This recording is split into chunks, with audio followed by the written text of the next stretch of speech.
Vítam vás pri sledovaní videonávodu k používaniu excelovského súboru na evidovanie výdavkov. Tento súbor nájdete voľne na stiahnutie na stránke iv.excellent.sk. Predstavíme si základnú stránku, a to je mesačná evidencia jednotlivých výdavkov.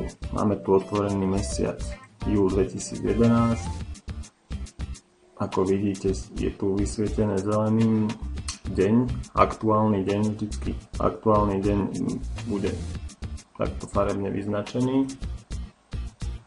V hornej časti máme vypísané rôzne kategórie, za ktoré dané výdavky evidujeme. Tie je možné samozrejme zmeniť a nastaviť, k tomu neskôr. Tu vidíme výdavky zrátané spolu, vedľa máme kolónku na príjmy a vedľa potom rozdiel medzi príjmami a výdavkami. V tejto časti sa nám príjmy a výdavky spočítavajú, ukazuje nám to srhu za celý mesiac. Pod tým vidíme predpoklad na mesiac. Čo to znamená?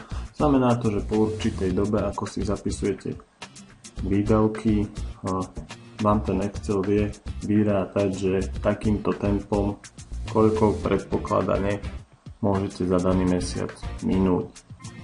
Takže začneme tým, že zapíšeme nejaký výdavok, povedzme potraviny dnes, napríklad nákup za 5 eur. Pridáme tam niečo, reštaurácia, kaviareň, 2 eurá kávička a napríklad zaplatili za telefón 40 eur. Takýmto zapisovaním si vlastne evidujeme dané výdavky. Pozrieme sa však teraz na hlavný nástroj tohto programu, a to sú prehľady. Takže tu už mám nahodené nejaké čísla za predošlé mesiace. Samozrejme sú to fiktívne čísla. Nájdeme tu súhrn za jednotlivé kategórie, jednotlivé mesiace spolu príjmy, spolu výdavky, rozdiel. Každý mesiac jednotlivo, veľmi prehľadne. Podstatné však je, že nájdeme to aj v grafickom vyjadrení. Takže najprv samotné porovnanie výdavkov za jednotlivé mesiace. Sú tu vlastne naskladané všetky tie jednotlivé zložky tých výdavkov. Hneď vedľa máme porovnanie príjmov a výdavkov v jednotlivé mesiace v roku. Zelený máme príjmy, červený máme výdavky. Na tomto grafe si môžeme skontrolovať každý jednotlivý mesiac zvlášť, ako tam boli rozdelené tie výdavky. Takže teraz sa pozrieme máj, môžeme si vybrať povedzme január a vidíme, ako boli jednotlivé výdavky percentuálne rozložené. Hneď vedľa máme graf, kde môžeme porovnávať jednotlivé kategórie výdavkov. Teraz máme momentálne zobrazené výdavky spolu, ale môžeme sa pozrieť na to napríklad, ako sa vyvíjali výdavky za potraviny. A takto si môžeme preklikať jednotlivé kategórie a vidíme pekne reálne, ako sa vyvíjali naše výdavky. Na tejto karte prehľadov, keď si pozriete výdavky, môžete sa vrátiť na jednotlivý mesiac obyčajným kliknutím na mesiac, na ktorý sa chcete vrátiť. Takže teraz sa vrátime na júl a sme späť.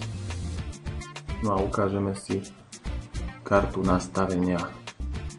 Práve tu môžeme vybrať jednotlivé kategórie, je ich 11. To, čo zadáme na tejto karte, sa zmení na všetkých tých kartách, vo všetkých mesiacoch aj v prehľadoch, čiže je to jednotné. Pod tým vidíme prepočet. Prepočet nám pomáha odhadnúť výdavky za daný mesiac, a to tak, že povedzme v polovici mesiaca vie už dopočítať, koľko takýmto tempom odhadovane minieme peňazí. Samozrejme má to určité špecifika a na to tu máme nastavenia, podľa ktorých sa to má počítať. Máme na výber medzi denný, týždenný, dvojtýždenný a mesačný. Ako to funguje? Keď napríklad chodíte kupovať potraviny pravidelne denne alebo povedzme 3 až 4 krát do týždňa, nastavíme si denný prepočet. Ak napríklad chodívate kupovať potraviny len raz za týždeň veľký nákup, tak si nastavíme týždenný prepočet. Takto to bude presnejšie a nebude to skresľovať, pretože hlavne na začiatku mesiaca, keď tam tých vstupov ešte nie je veľa, by to pri nesprávnom nastavení prepočtu mohlo ukazovať nezmyselné čísla. Povedzme napríklad bývanie, či už je to nájom, hypotéka, napríklad alebo telefón. To sú tiež záležitosti, ktoré viac menej človek platí len raz za mesiac. Takže tam sa nastaví mesačný prepočet.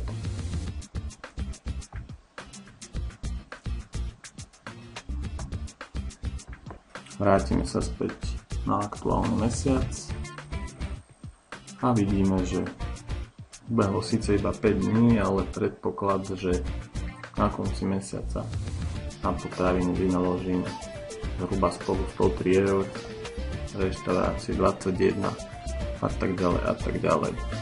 Verím, že vám tento excelovský súbor bude slúžiť a pomôže vám prehľadniť vaše výdavky, vaše príjmy, znormalizovať rodinný rozpočet. Ďakujem za pozornosť.